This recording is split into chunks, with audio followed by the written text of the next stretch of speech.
Welcome to the worst nightmare of all. My life. Reality. Explore the lesser-known stories of our unknown world.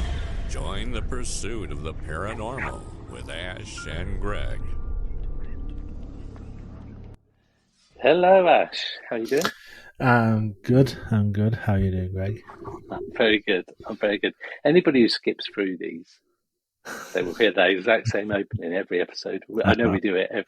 It's funny because I've seen somebody's like Instagram reel that do recipes or whatever, and if you scroll through each time, they introduce the exactly same words. And it's like I'm sure I've just.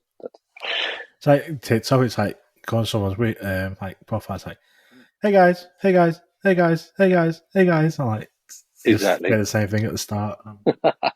Yeah, that's exactly it. So tonight we are doing something a little bit different to what we normally do. Yeah.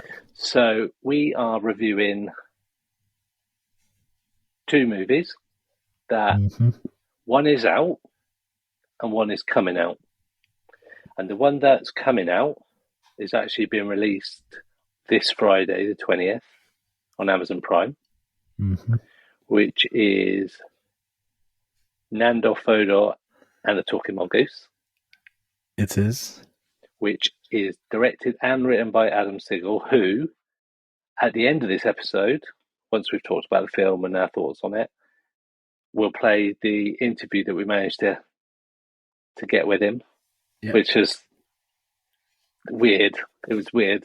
So, in a good way, weird. Yeah. So that'll play at the end, and you'll hear his thoughts on Jeff the Talking Mongoose. Which, when you say it out loud like that, it does sound rather weird.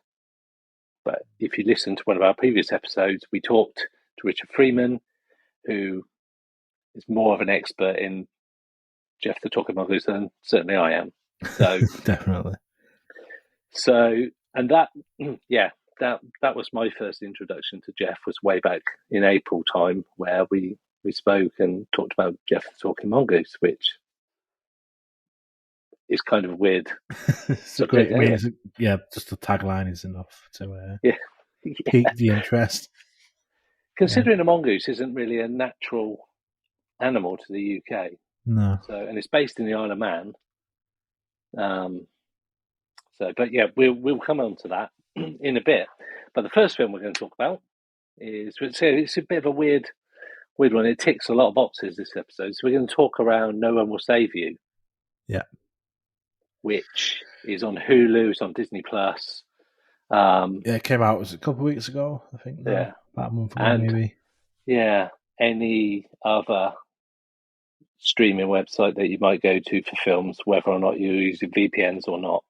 But you can find it if you look hard enough. If you haven't got Disney or Hulu. So that's the first one we're going to talk about. So the premise around it is, my understanding, when you see it, it's pretty hard not to get the storyline right from the first moment. Essentially, there's like a UFO incident, and it's basically aliens coming down and infiltrating Earth to all intents and purposes, and it revolves around one main character throughout the whole film. Yeah, no, it's really good. And spoilers ahead for anyone that hasn't seen it. Oh yeah. Good shout. I'll put that on the show notes as well. Spoiler: we will be talking in depth about both films. So. And especially as one's not even out. And I was told we could talk about it, so that was all good. Cool. Yeah, especially with No One Will Save You. The kind of the story itself and is quite unusual, and you wouldn't want to give. We will talk about what happens, which will kind of ruin it if you wanted that suspense. But skip ahead to around 20 minutes if you don't want to hear spoilers. Or completely miss the episode if you don't want to be spoiled for both films. which is Well, something skip to the last 15 minutes if you want to listen to the interview. And I try not to give too much away in the interview in my questions, just to let you know. So it's going to be a weird episode here. We will be giving a lot of information away. But if you can get to at least this point in the podcast before you turn off, that really helps us with algorithms and all that kind of stuff. So 5 minutes in is good. And what I'll do, Ash, is in the show notes, we'll put down what times we start talking about the certain things, so at least people can either choose to switch off at that moment or whatnot. Yeah, so beyond this point, spoilers, you have been warned. Yes, indeed. So, no one will save you. And can I first say that there's a movie buff where I work, the guy into films, and he talks stuff that it goes over my head, and he'll say, "Oh, this person was in this film," and this. I was like, "Mate, you lost me as soon as you started talking over film." So I said to him, "Have you seen No One Will Save You?" He goes, "No, I've seen the artwork," and I think most people have probably seen the artwork by now. And I said, "Watch it; it's brilliant." He come back the next day. He was like, "Oh my God, Greg, you gave me a movie recommendation that I really enjoyed," and it is a great film. I really enjoyed. What did you? Yes. So what did you think to it first of all? Before we give any spoilers away and talk about it in depth, what was your thoughts on the film? I thought it was amazing. I mean, I love alien movies, of course. Mm-hmm. I think it's been a while since there's been a real good one. And with the trailer for this, there's aspects of science in there, and massively. Which I was looking forward to. Even the film we talked about before, the McPherson tape, Alien Abduction. There's similar aspects of that in there. And it's up there with like the moments. Definitely. Yeah. I think the whole kind of plot, I think, was amazing when I got to the end of it. And when you realise certain things, it's like, oh my God. So just for one kind of mini spoil there's pretty much zero dialogue. Yeah, there's about 2 lines of dialogue in the whole film. And you don't really realise it until the end. You think no one talked in this film. And I actually felt that made the film stronger. Because when you realise that nobody's actually spoken really, well, there's no interaction with people. And then I was thinking in my head, when I'm saying that, it sounds like it's like a silent movie, but it's not. It's just no words, really. It's just everything else is there. I was explaining it to my brother. I was like, "You need to watch this." I was like, "No one talks." He's like, "What do you mean no one talks?" I was like, "No, there's no dialogue. It's just no dialogue. It's basically just one actress. It's Caitlin Dever. It's just basically the main character. There's a couple of others at the start of the film. Apart from that, it's basically all around her in her home. Kind of get some kind of insight into her life. She's been shunned by the whole community, which she later found out is because of something that happened when she was a kid, which I thought it's a bit tight. It's like you could kind of they allude to it early on, but you find out near the end that what happened.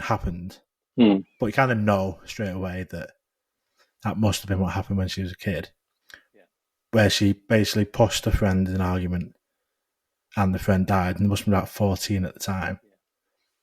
But she's now in her 30s, and the whole community won't talk to her. She's shunned for something that happened when she was a kid. I thought that's a bit harsh, because she was a kid at the time.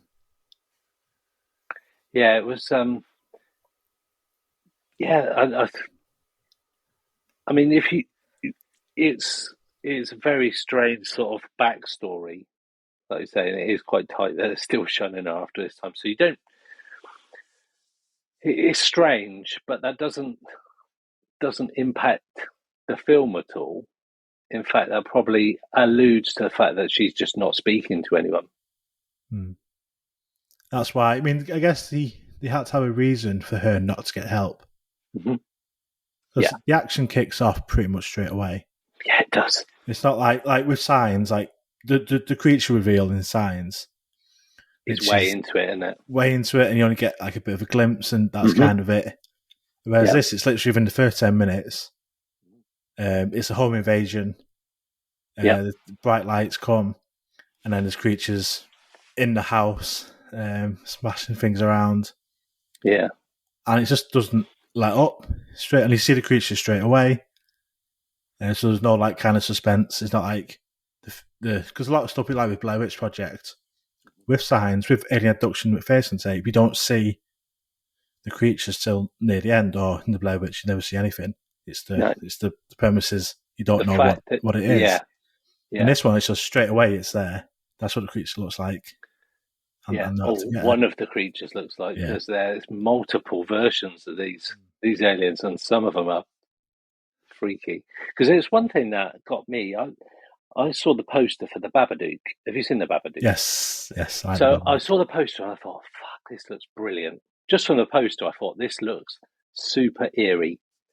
And then you get into it, and like this whole, is it her depression and blah, blah, blah. We're not talking about Babadook, but I thought, fantastic. And then the Babadook appears, and it ruined everything for me.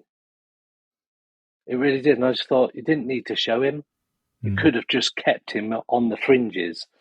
And I thought that spoiled the film for me. So when I thought we'd see the alien straight away, and I was thinking, is this too much too soon?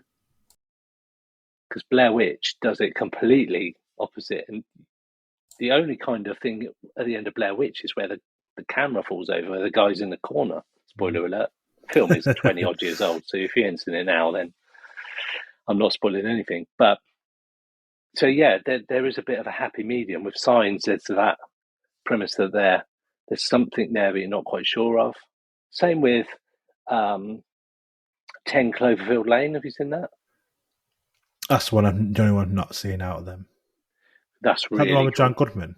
Yes, the best one. That's the one I've not seen. It's the best one.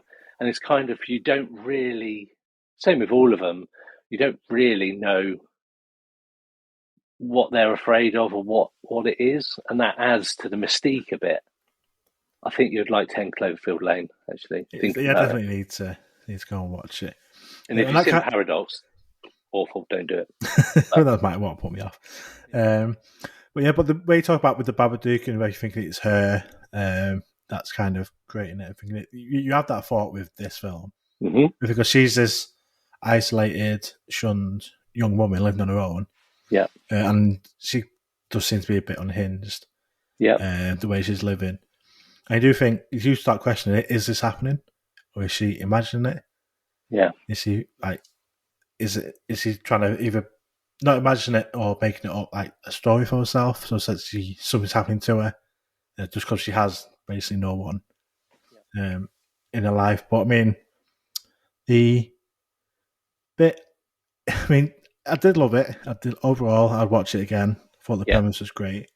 There's bits towards the middle because she spends quite a lot of time fighting the aliens, and there's multiple aliens. And it's mine just to keep fighting them off. And at one point, I was like, "Come on!" Like it was a little bit laughable. I was like, "There's no way." It's a bit unrealistic because you do see the aliens straight away. Mm-hmm. Got that now. Suspense has gone. The kind of after probably the first 45-50 minutes, they're not really scary anymore. Whereas at the start they are, and because she keeps fighting them off and kills one of them, and this, it's like. It got a little bit, it's probably about a 10-minute period. In the middle where I was like, this is just a bit stupid now. Yeah. When they're in the kitchen, and there's that weird one with all weird arms and that. That was the bit I was thinking, surely that would fuck you up. I'm sorry. That kind of alien from another planet, they don't send aliens like that just to do a bit of gentle probing. They're there to fucking massacre. But it was... I get that. I get what you're saying. It was a bit much at times. You go, well, really? To one person, all of that? But overall, really good. I thought the way the aliens move was very interesting because they're not like fluid. They're all like glitchy. type movement when they're moving. I thought that was a really good touch because he kind of given a different. I was expecting this grey alien to appear on the screen and it do all the normal stuff, but it was all a bit glitchy and then this is a major spoiler alert when they that thing goes into her mouth. Yes, she's pinned to the ceiling. This weird like parasite, sea urchin, parasite thing going into her mouth, and her mouth just opens because they've sort of like forced her, and that's quite an intense few minutes of that happening. What that reminded me of, have you seen The Last of Us TV show? No. For those that have seen The Last of Us, there's a scene, spoilers for anyone not seen the TV show, when they're in the... I haven't seen it. It's the Capitol building they're in. And then basically one of it's a zombie type, you get the infection, and once you got the infection, that's it, you kind of fucked. But all these zombie creatures, clickers, whatever, come to the building where the woman's in, and the others are trying to escape. So she says at the bottom to slow them down, to let them escape. And there's a scene, it's like... Classic. They grow and spread through. It's like similar to roots of like a tree of plants, and that's how it kind of spreads, these spores that cause an infection. And these control the body. So it's they control the mind. Yeah. And oh my God, when it happened, it's like, oh my God, this is absolutely awful. So there's one clicker, walker, whatever, gets right up close to the woman, opens his mouth, and it's like goes in for a kiss. But then these roots like sprout out of his mouth and go into her mouth. And it's a thing is absolutely awful. But it reminded me of that when this sort of parasite sea urchin like thing is going into her mouth. And I think it's just whenever it's hard, like, I don't want to look at this. It's just horrible. It's awful to watch. And they do it, it's fairly slow as well. So it's coming at her at a really slow speed, and she's clearly horrified but can't do anything about it. And it just, and then she rounds her. So this is, if you hit this bit and you're not expecting to hear spoilers, I'm sorry, but you are. But she like throws her hand down her throat to try and get it out. A little bit later on, she's trying to pull out, or she gets out the stitch because she says some of the other people from the community, and they've got like this weird, the urchins in their throat or something, and you can see that they're like affected. So I guess the kind of point of the aliens being there is they're coming down to Earth. They're putting these parasites, whatever they are, into, like you say, the throats of the humans. COVID. Yeah. And then they can then basically controlling them with this parasite in the throat. And that's why they're coming to Earth, to kind of take over the bodies of the humans. So they're doing that to her, but then, like you say, she gets it off. No one else could, but she managed to... weirdly. After fighting them all off as well. So it's pretty good going. And so parasites themselves, and the way parasites spread is very interesting. And this is where I'm sort of going slightly geek now. And it's all to do, a lot of parasites use their host body to further their population, like you've just mentioned. And they can affect the host animal or person or whatever to do what they want rather than what the host wants. So there's a particular parasite that can only breed from being inside a cat's stomach. Okay. Right? So the only way this parasite can multiply and live on is from a cat's stomach. How do you think it gets in a cat's stomach on purpose? I'd say in its food. Yep. So cats like to eat rats or mice. This parasite infects rats, right? And controls them so that they don't run away when they see or can smell cat wee or whatever. They stay there in the particular area where they know cats are, and it forces the rat to stay there. Cat comes along, eats it in its stomach, reproduces. What? So that's how clever parasites are, that you can do that, and the parasite will just like live on and regenerate and reproduce through certain aspects. So these parasites, that's what they're doing. They're infecting the human, and as you see in the film, they control the human host. That's crazy. That sounds like an X-Files. That sounds like an X-Files episode. I'll send you a link. It's mental. Wow. I heard it on another podcast as well, weirdly. Wow. So parasites are very clever. Like they're not. Well, they're not. They're quite basic, but they are. The way they evolve and carry on the species is very clever. That they infect the host and make the host do stuff, which is what happens in this film. That they force those community members, I say neighbours, but they're not really like people in the community, and they change, and you can see it because they've got like a weird thing on their throat, and she recognises that that's what this parasite thing is, and she's like grabs it out of her mouth and shit like that because she's a bit more aware than the others. Yeah. God, that's so and weird. It was quite an intense, for me, that was probably the most intense bit in the film, was where this parasite went into her. And all the while, there's no dialogue. And in my head, I'm thinking, this is a silent movie, but it's not. It's proper action-packed. Like you say, as soon as you see the aliens right at the start, it's pretty much full on from there. It doesn't go... It's very signs-looking at the start, where you don't quite see the alien to begin with. And then she walks backwards up the stairs, and there's a creaky bit of wood. And they come for her. So it's yes. I mean, what's good, and Caitlin Dever does a great job, basically being the only actress in the film, carried it all. And as we get towards the end of the film, so there's kind of like a boss battle. This other giant, legged weird boss alien. She ends up killing.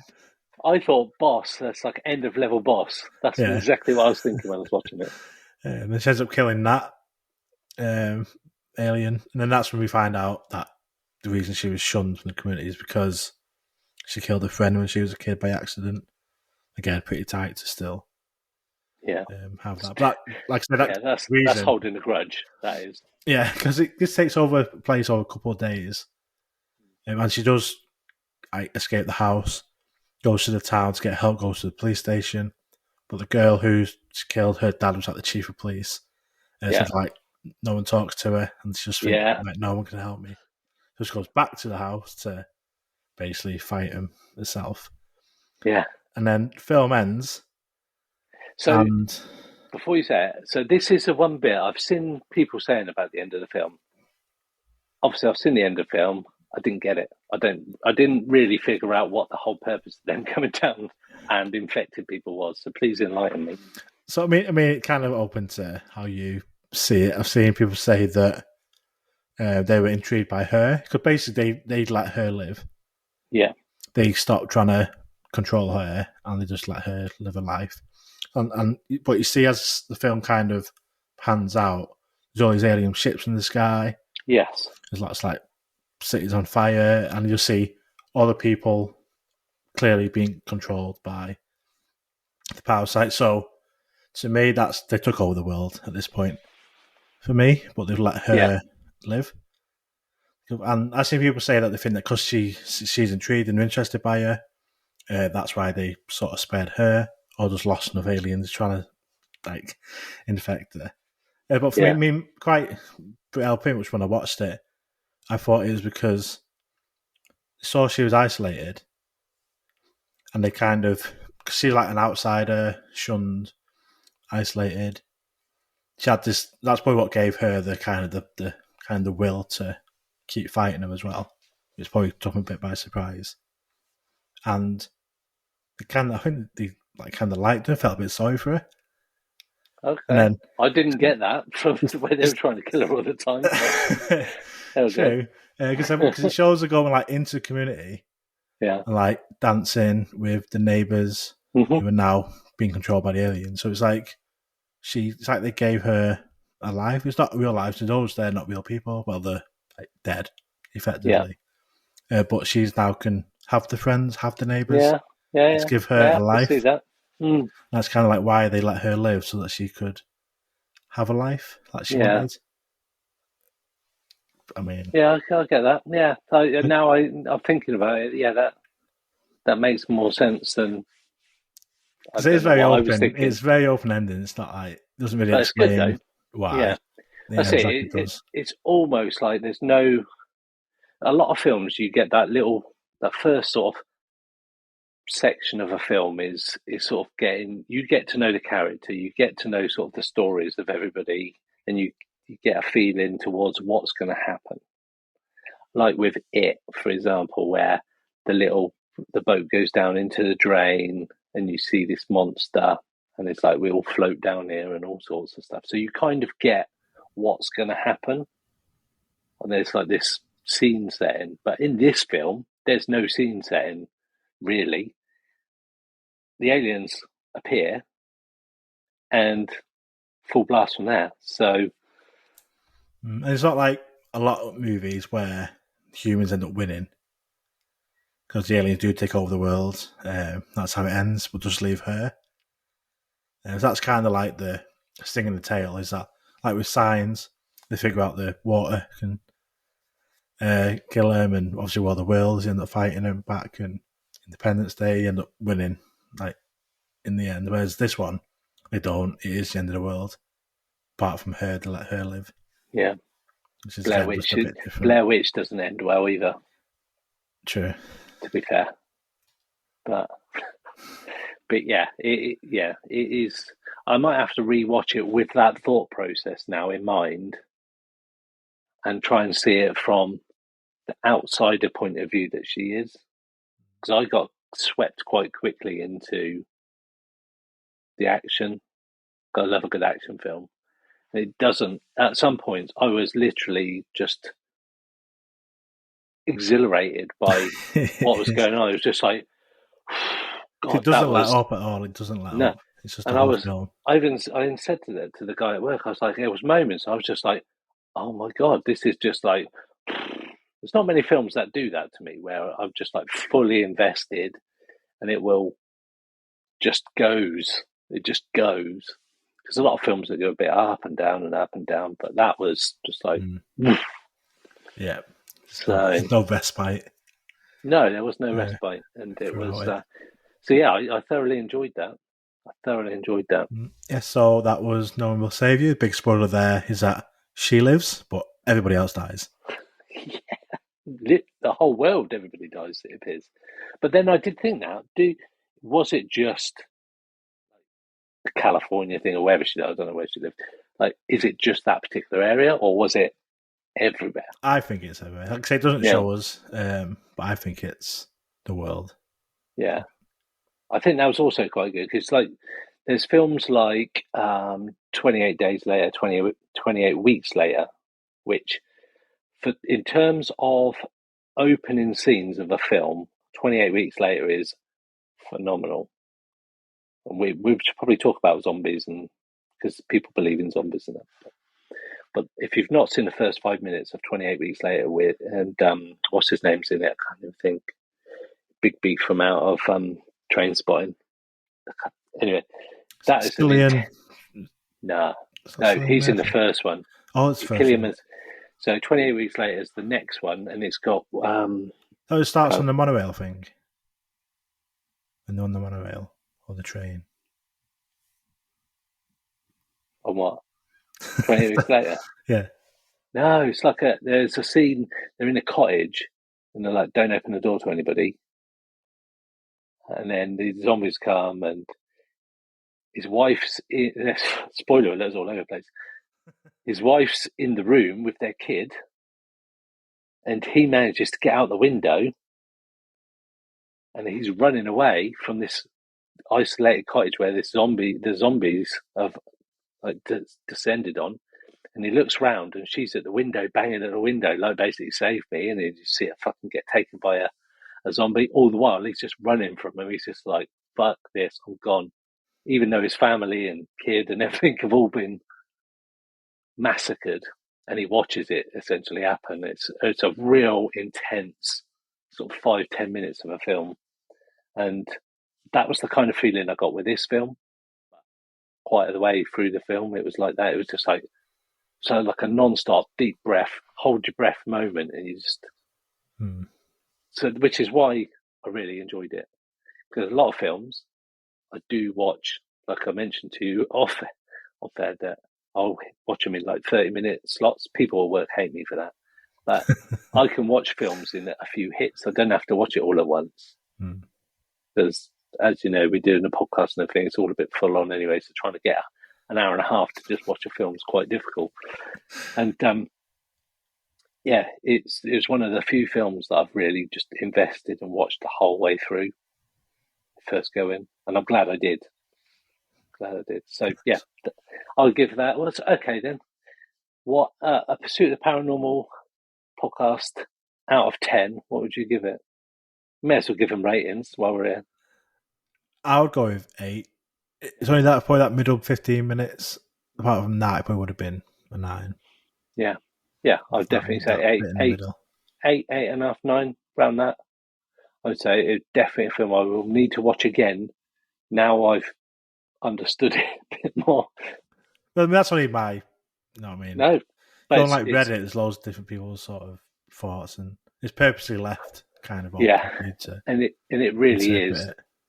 It really is. It did remind me, though, now looking back at it, that it's very much like Signs. It was very much like 10 Cloverfield Lane, because you don't really know the purpose or what these things are, where they come from, how big the problem is, till right at the end. It was thoroughly enjoyable. So right now we're talking about Jeff the Talking Mongoose. So, and specifically Nandor Fodor and the Talking Mongoose, which we're fortunate enough to get a screener version of, nicely sent to us by the film's publicist. So that was cool. We're very Hollywood now, so please don't come and see us. Just message us and we'll get back to you as and when we can. So no, fortunately, we were lucky enough to get this screener, which we've watched. But we're going to be talking to play the interview that I had with Adam Sigal, which is the director and writer of the film. So that was super cool. Yeah. Which we'll play after we've just briefly got people up to speed with who Jeff is. So, Jeff is a real event. What happened, Ash? Yeah, so we've had Richard Freeman on the pod in the past, who's been out to investigate this case a couple of times. So Jeff Talking Mongoose is the supposed name of a mysterious creature that was claimed to have inhabited a farmhouse on the Isle of Man in the early 1930s. So it was the Irving family lived on the Isle of Man, and they started having kind of weird things happening in the house, and they kind of started being able to talk to this being. They didn't actually see the creature, but the voice told them that his name was Jeff and he was a mongoose from India. It's obviously mongooses aren't a UK animal. It was very, very random that this voice told him that he was a mongoose. But most of the stuff that's kind of happened was more like paranormal, poltergeist type activity in the house. And he would have many conversations with the family. And he claimed to have been living on this property for centuries. And he would sometimes be a bit nasty towards the family and like sort of make comments about them and play pranks and stuff on them during the house. The case was investigated by Harry Price, who sort of made it a little bit famous. Yeah. And he published his book all about it. He remained skeptical, but couldn't prove or disprove the claims. Obviously, people say it's just a hoax by the family, using ventriloquism and other things going on just to make people think that it's something happening. But very interesting either way, very interesting story. I also can't go into it too much just in this episode, but you listen to the podcast with Richard Freeman for kind of more information. And yeah, that's it in the film. Christopher Lloyd plays Harry Price. Yeah, investigator. We've also got Neil Gaiman as the voice of Jeff, and I love Neil Gaiman. He's proper cool, so I'm glad that he's in it. And you've got Minnie Driver and Simon Pegg also in the film. So quite a star-studded little film, this one. And there's even more people that you'll recognise in there that you'll know their faces for definite. So, yeah, as soon as it said Simon Pegg, it's like, oh, actually, this could be a good film. This could be a good film. So, it's incredibly well shot. It is. It's a film that I went in there knowing the story because of the podcast. Yeah. Expecting it to be a comedy because it was Simon Pegg. And I know he doesn't. Yeah, he doesn't just do comedies. I get that because he does Mission Impossible, but he still plays a funny character in there, and he plays Spock in the Star Trek films, the newer Star Trek films. So I was expecting some kind of humour. There was a little touch of humour, I must say, but the best bit was his accent, which I spoke to Adam Sigal about. His accent, which I can't. It was like a Slovakian weird accent. As soon as he opens his mouth, you go, I wasn't expecting that. And it kind of throws you off. And Adam talks about that in the interview, so I won't spoil that. But, yeah, I felt when I watched it that it did mirror the accounts pretty well. I mean, there's always going to be poetic license on a story to make it a bit more interesting. You've only got an hour and a half, to smash through, and you've got big names that you've got to get on screen. You've got to try and get people up to speed with the Jeff story pretty quickly. You've got to create that drama, and it's not a documentary. No, so you're not going to expect it to be totally like true to the story. It is a film. It is a film. And one of those is the fact that Harry Price is played by an American. So that straight away, for anybody who's sort of like quite specific on details of stuff, this isn't the film for you. If you want to, you'll get the overall story of the book of Jeff. But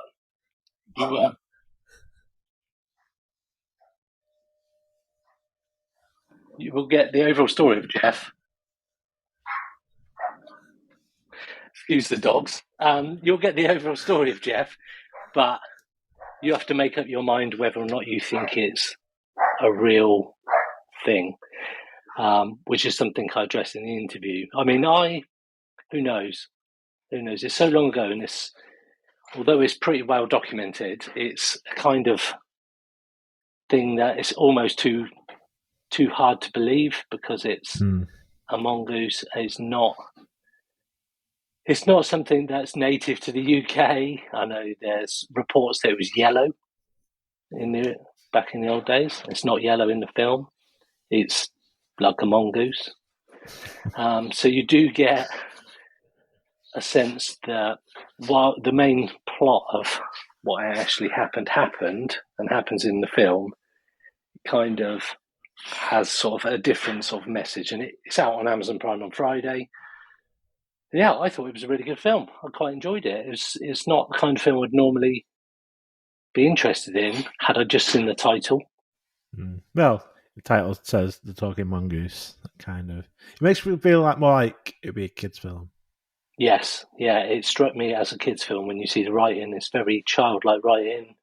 It's like footsteps of the mongoose at the end. So, at the end of the poster, should I say. So, it was good. It was good. I enjoyed the film, and I need to watch it again because after I spoke to Adam Sigal, he sort of gave me another viewpoint on it, which I won't talk about now, but more around the fact of he kindly put it as the cult of Jeff. And how, from a spiritual point of view and religious point of view, how Jeff's story resonates with a lot of people. And once he said that, I was like, I see that in the film. But we explain all that in the interview, so I won't. But I recommend you watch it for definite if people are slightly interested in the podcast. I think you would get something from it. Definitely. Remove your belief a little bit because it is made for TV. It's like a film, so it says possibly based on a true story and whatnot. So yeah, definitely want to watch. Cool. So now check out the interview with Adam and Greg, which will start now. Hello. Hi. Hey, how you doing? I'm doing well. I like your haircut, man. It's great. Oh, thank you. Yeah. Like, we're almost twins. We're almost. I know. Your beard's a little cooler than mine. Mine doesn't quite connect, and it's still not. I'm 41 years old. I'm hoping like by the time I'm 60, maybe I'll have a full beard, but I don't know. It may just not happen for me in this life. I'm 46. So there's hope. Come on. There's hope. 5 years. Okay, good. Excellent. A lot can happen in 5 years. Absolutely. Ain't that the truth? So cool. So yeah, shall I just get straight into it? Do it. Yeah. Cool. So we are a paranormal podcast. We've spoken about Jeff on a previous podcast. It's a very intriguing story. So the first question for me is, why Jeff? What made you first want to tell his story, and how did you first come across it? Because it's a story that people don't necessarily know about until now. Yeah, it's like the cult of Jeff that I call it. Like I'd say about 1 in 30 people that I encounter knows about it. So I came across it in the most random way possible. I was listening to a sports talk radio show out here probably 10 years ago. And they did this stupid segment where they would celebrate the birthday of a person who wasn't around anymore. And they said and they'll do like 5 people. They're like, today was Abraham Lincoln's birthday and this person's birthday. And then one day they said that today was the birthday of Dr. Nandor Fodor, considered to be the father of modern parapsychology. His most famous case involved the investigation of the Talking Mongoose Jeff and I said, what? I did like a double take. So then I like kind of researched it sort of superficially, and I was like, oh my God, this is crazy. I'm going to write about this someday. And I made other movies, and I would tell people, though, I'm going to write this Talking Mongoose script. And they looked at me like I was insane, because I was. And then I never wanted to do just a straight biopic, though. That was never my intention. So I had this very strange sort of peripheral that I witnessed religious experience with somebody who sort of made a crazy decision based on her religion that I was just baffled by. And for some reason, it made me think of the Jeff story and Nandor. And once I had that subtext and that theme and everything, that was when I was like, okay, now I'm going to write this. And I basically picked and chose the aspects of the real incidents that served my narrative best. But in doing so as well, I also researched it a ton and looked at the whole thing. And the story itself is just unbelievable. It's crazy. Yeah. It is a crazy story. So yeah, I get why you chose Jeff. And even when we were researching it so earlier on in the year, it's a story that as soon as you say Talking Mongoose, people are like, what? That's ridiculous. I know. So it's definitely a story that needs to be told, and watching it as I've done, and also my co-host can't be with us today. He thought the same, that it's great to have a visualization of Jeff to a certain extent. I don't know how much I can say about the film, because you can say whatever you want, man. It's okay. So.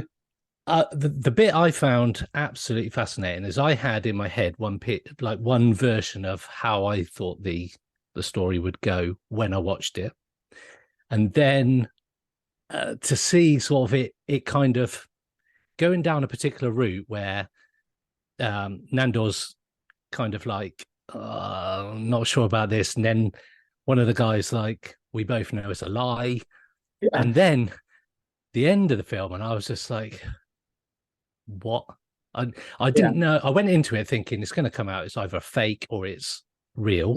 And I know throughout the whole film, it's very much like oh, it's fake, it's real, it's fake, it's real, depending on which character's telling the sort of narrative at that point.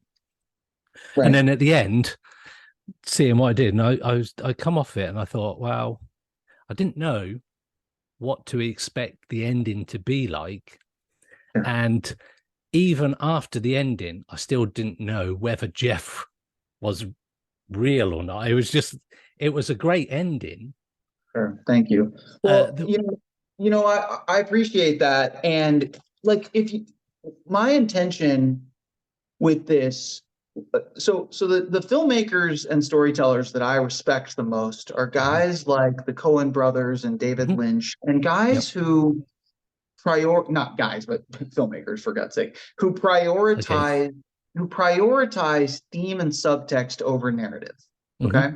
So if you think about that, and if you think that my intention with the theme of this film was to analyze the relationship between cynicism and faith and happiness, okay, and how those things relate to a person's happiness, that's what matters. So then what happens in the story serves that, right? So I wanted to, if you sort of envisage Jeff as the concept of not God, but of religion and of something that you must believe in, that, look, nobody's ever going to be able to prove it really exists. But if you believe strong enough, it might. Then all the characters' decisions make sense. And all of the choices in the film, I think, make sense. Like even the ending, where I didn't want to show the face full on. Like, you might believe so strongly in God that you feel him or catch a glimpse of him, but you're never going to necessarily see the face of God, right? Like, in that sense, like, and so that was what I wanted. And the basic sort of concept again is like, Nandor is this incredibly cynical, rational, scientific minded man. And he just can't. And he reflects me. Like, you can sit here and tell me I'm going to heaven and explain why and show me all the books that say that. It just doesn't work for me. I wish I could, but that's the thing. I wish I could. And you believe, not you, but the proverbial you, believing that probably helps you sleep at night. And you're probably happier thinking and knowing that that's the case. But I can't get there.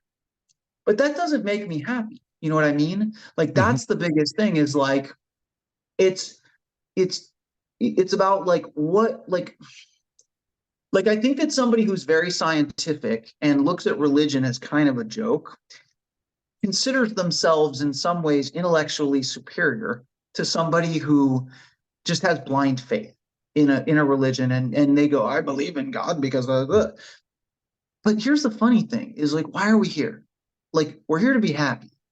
And those people are happy. So who's really more intelligent? Who's really more intellectual? If that's the ultimate goal, is to find happiness, maybe tricking oneself into believing something is the answer. And so those are the concepts I was trying to explore, heady as they are in this film. And I think that comes across because when Nandor, when they're, and there's genius getting Simon Pegg as Nandor, and his accent was fantastic, I must say. But all the way through the film, I was expecting like these, like Shaun of the Dead puns to come out and all that kind of stuff, and it didn't, and it was perfect. I was waiting for this build up of this huge comedy moment, as you'd expect from Simon Pegg, and it didn't come, which was great. But the fact that they said, look, to be able to see Jeff, you've got to tell him that you believe in him. And he's standing in front of the cave going, I've been told to tell you that I believe in you, Jeff.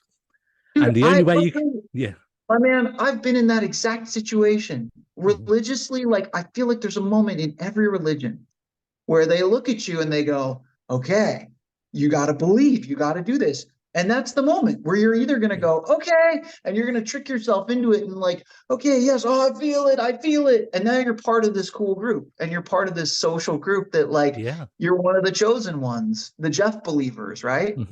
And that was what I was trying to accomplish with the scene at the cave, where Irving was testing him and going, is he going to buy in? And he's going to go, Jeff, I believe in you. And then he's like, you do? Okay, cool. Like, he gets it, And I have to say, just with regard to the accent, I've had a really rough experience with an accent in a previous film where an actor was like, I'm going to do this accent. It did not work. And so I was torn because it really tickled me, this idea to have an incredibly famous, prominent British actor in a very British movie surrounded by British actors playing someone not British. It tickled me. Like, I thought it was funny, but I was very worried about the accent. And of course, I shouldn't have been, because Simon, we came on the table read and he starts talking and I'm just like, oh my God, I almost fell out of my chair. It was so perfect and it was so great. And it added so much to the character. And I was just like, oh my God. I mean, like, and as I got to know Simon better, I realized like, I never should have been worried because he's just absolutely incredible. But yeah, so anyway. That was a genius. That was a genius thing with the accent. And I was, when he first spoke and I was like, oh, okay. And I still couldn't place the accent for a while. And even now, but it just worked. It worked really well. It sounded like Christoph Waltz, you know, that's what it reminded me of a little bit. Like, it was just so great. I loved it. So I've got a quick question. You mentioned about the happiness and this cult, and absolutely, it is like you've got to be fully committed to this to be able to see. So you might hear and all that, but you'll never see unless you fully commit. And that hits right for some of these religions, most definitely. But so in an interview with the Isle of Man Examiner after his visit to see the Irvins, Nandor Fodor actually said, if Jeff is an animal, he's a splendid animal and I love him. Jeff seems to have a way of making people feel this way, which comes across in the film because they all go, oh, he said some stuff about my dad, or he said this about this character, and I've come to... He made phone calls around to everybody like 2 o'clock in the morning, which was, that was funny. So Jeff has a way of making people feel this way. Do you, or did you, or any of the cast or crew developed any kinds of feelings of real affection with the little guy? Oh my God, so much, man. I mean, there were full on like heated debates about believing in Jeff or not believing in Jeff. And I've got pins. Look, I could even show you in here. I mean, I've got like, you know, I believe in Jeff pins. I mean, like we really, truly like, it was a beautiful, there's a little sign, Nandor Funko, by the way. But yeah, I mean, it was like, absolutely. And that was really cool. And I got, you know, we did a premiere of the film here in the US about a month and a half ago. And we had like 500 people there. And I have so many people still messaging me just how they think about Jeff and the concept of this little rodent. And I think that was really, really lovely. Like the cult sort of status of Jeff as well-deserved, you know, because there's so much about the story that even far beyond what I wrote. I mean, like there was like I have to go back and look at the specifics. I can't remember exactly, but there was some libel case regarding Jeff and one of the guys who, it wasn't Price, I think it was the other guy, who regarding like slander that went all the way to Parliament, and it famously led to a fist fight in the halls of Parliament over this case relating to Jeff. And so Jeff even made it to the halls of Parliament and caused a fist fight. Like, it's amazing. It really is worth spending an hour to just do some Googling, and it's incredible. It's an insane story. So last question for me is, do you believe in Jeff? My answer, somebody asked me this at the premiere, and I'll tell you the same response I gave them. I believe in Jeff as much as I believe in God. There you go. Very good. Very good. No, that's awesome. We could talk forever on this. Jeff's when you say I told people today that I'm speaking to somewhere, the director of a film about a talking mongoose, and they're like, pardon? Yeah, what? And then the next question would be, is why haven't they listened to our podcast about it? But exactly. It's just so fascinating. Like, so even just the title of the film itself is just like, what am I even going to be walking into with this film? And it wasn't what I expected it to be. I expected with Simon Pegg to be in it. I expected a comedy element, and whilst there is funny moments in it, for definite, it was just it was a fascinating story. So And it brought to life what I thought Jeff might look like. Also, like the whole, like you say, the whole cult of Jeff. I think, I don't even know if Jeff is a thing. It's just crazy. I mean, have you seen the photographs of him? I mean, I sent those to Simon, and we were howling. I mean, it looks like a furry hat on a fence. Yeah. I mean, it's almost the most believable thing. It's insane. So insane. Yeah. Cool. Well, thank you very much for your time. I really appreciate it. Thank you. Yeah, it was fun. Have a good one.